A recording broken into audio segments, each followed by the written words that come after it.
Yo guys, today we're talking about common mistakes when it comes to aiming. The first mistake I see so many people make when it comes to aiming is focusing on looking inside the crosshair instead of exclusively looking at the opponent you're fighting. I mentioned this way of aiming a pretty long time ago in a video, but I need to include it in this one as well. Looking inside the crosshair when trying to hit a shot will make you very prone to missing it due to your enemy's unpredictable movements. If your opponent crouches, jumps, or counter-strafes, you are more than likely to either hit a very low damage shot or completely miss it. The crosshair is only there for you to look at in your peripheral vision. Your focus when fighting and taking shots should always be on the opponent and what he is doing at all times. I also gotta add that this form of aiming might take a tiny little bit of practice if you've been crosshair aiming your entire career. But it is undoubtedly, unarguably, and definitely 1000% the much better way to aim. The second reason your aim might be worse than it should is because you might have very outdated mouse feet. Mouse feet, hyperglides, mouse gates, whatever you want to call them, makes for a much more consistent gaming experience. If you're not sure what mouse feet are, it's essentially the bottom of your mouse that slides on the mouse pad. Buying a new pair of mouse feet every now and then will more than likely be beneficial for not only your aim, but also your mechanics and overall performance in competitive. Mouse feet are also relatively inexpensive, and you can get some pretty good mouse feet for just over $5. If you haven't swapped mouse feet in a minute, take this video as a sign to order some and put some new ones on your mouse. Your tournament placements will thank you. And on the topic of things to do with your mouse, I just quickly need you all to turn your mouse upside down and blow into the mouse sensor. Dust on a mouse sensor can actually cause minor mouse stutters, and that might mess you up when playing. Do this every day before you start playing, because no one wants dust to be in the way of your top tier hand-to-eye coordination. Okay, so far we've talked about not crosshair aiming, updating your mouse feet, and making sure there's no dust on your mouse sensor. The next thing I need to talk about is humidity changing the speed of your mousepad from day to day. We've all been there.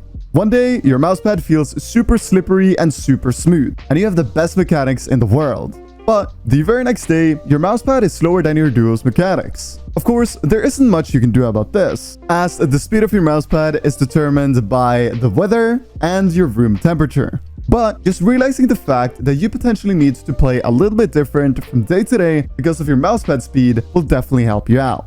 Talking about helping you out, if you want to get a top tier aim, and I'm talking like top 100 players type aim, I highly recommend training on either Kovacs or AimLab daily. It doesn't really matter on which of these two games you practice anymore, as AimLab has honestly, and I kinda hate to say this, it's gotten really good recently. Try playing scenarios on either Kovacs or AimLab where you focus on your weaknesses when it comes to aiming. You yourself know whether your SMG tracking is bad or whether it's your pump shotgun aim that's bad. If you have bad SMG tracking, then focus heavily on tracking maps. And if you miss a lot of pump shots, focus on click timing maps or flicking maps. I can guarantee that if you just stick to aim training every day for just 1 month, you'll be on another level compared to what you were before you started aim training. Next up, I want to talk about something that's for everyone that want to take this game seriously and really evolve to the next level. And that is bothering yourself and criticizing your own aim specifically. What I'm talking about here is recording yourself and looking over your own games and asking yourself, how could I have made this shot easier?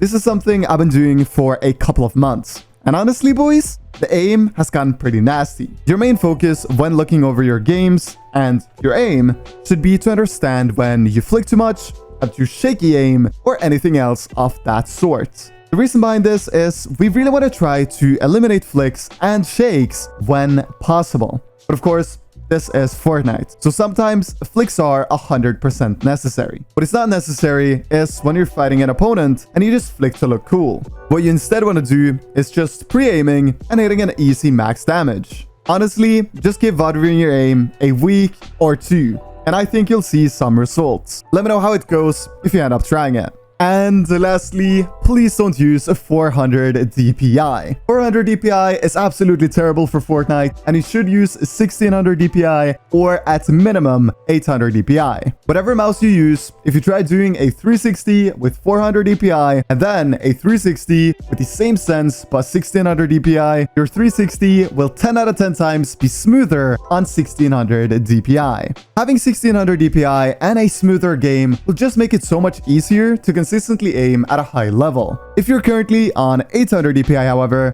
the difference won't really be noticeable, so you don't need to change to 1600 DPI. But if you are on 400, do yourself the biggest favor of this year and swap to 1600. And on that note, everyone, I went over 7 ways to improve your aim in just over 5 minutes. Not too bad, if you ask me. Thank you all so very much for watching all the way to the end of today's episode. Please go on to have a wonderful day, everybody. My name is M1K3 Editz.